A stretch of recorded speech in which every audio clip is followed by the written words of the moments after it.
Ganito nga pala nangyari sa hub motor ko noong nilagyan ko ng grasa.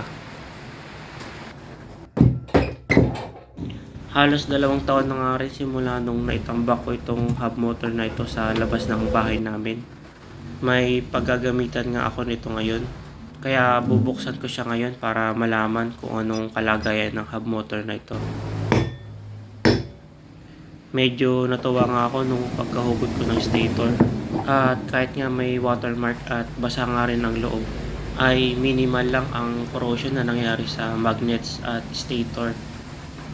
Dahil bago ko siya naitambak sa labas ng bahay namin, ay nalagyan ko na ito ng grasa sa loob. Ang grasa nga pala na nilagay ko dito ay yung ginagamit sa bearing.